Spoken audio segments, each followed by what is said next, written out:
আমাদের গেট প্রথমে ভাঙচুর দেয়, নাম ধরে ধরে ডাকতেছে, এই তোরা বাইরে বেরো, তোদের কুপাবো। আমরা বলতেছি আমরা গেট খুলবো না, তোমরা চলে যাও।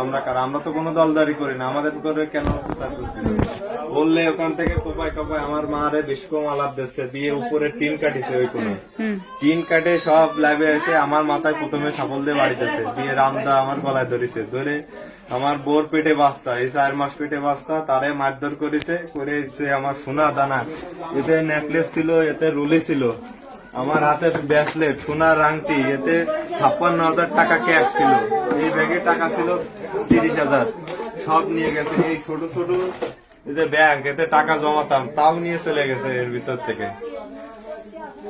আর প্রত্যেকটা জায়গায় পেট্রোল দেওয়া, সব আগুন দিয়ে পুড়াই দেওয়ার জন্য, সব পেট্রোল, সব মানে পেট্রোল ছাড়া আমাদের ঘরের ভিতরে কিছু নাই। আর মারধর মানে মারে চাপড় দিয়ে যেমনে সেমনে বাড়ি দিচ্ছে, আমার তো এসব জায়গা নাই। এই পিঠ টিট সব বেহাল অবস্থা, সবাই মুখে মাস্ক বান্ধা, সব আসে মারধর শুরু। কথায় কি বলবো, সবই তো আমরাই, কথায় কারে বলবো? আমরা বলতে হবে না, মানে তোমরা তোমাকে যদি তারাই না চলো, তা আবার আমরা চাবো কি জন্য? আচ্ছা,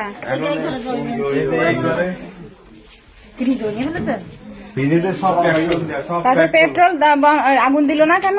আগুন দিল না, টাকা পয়সা নিয়ে ওরা বলছে লুট হয়ে গেছে, সবাই চলো এখান থেকে, টাকা পয়সা নিয়ে গেছে, চলো, আর আগুন দিয়ে না।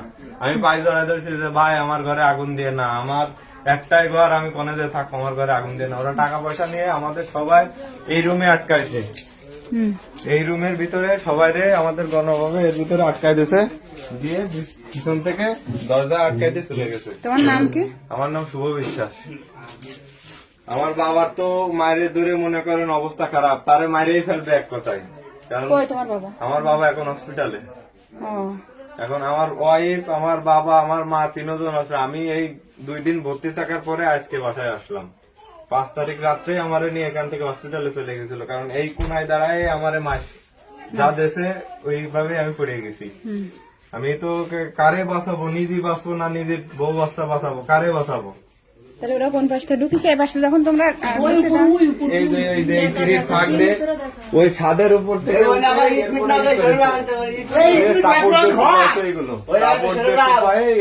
এই ভেতর দিয়ে ঢুকে, তারপরে ওই দরজা লাতই আমরা তো দরজার ভিতর থেকে লক করে দিচ্ছি। দরজা এখনো দরজা তোমরা খুলে দিলে কেন? খুলে দিই না, দেখেন লাথি মারেছে, লাথির দাগ এখনো আছে এখানে। এবার ভিতরে আসেন, আপনি দেখতে পাবেন আমরা লক করে রাখেছি, এই দেখেন এরকম লক করে রাখেছি। এই যে লাত হয়ে এই জায়গার ক্লিপ ছুট হয়ে ওরা ভিতরে ঢুকেই মনে করেন যে যার মতো হামলা করে টানা মনে করেন 1 মিনিট।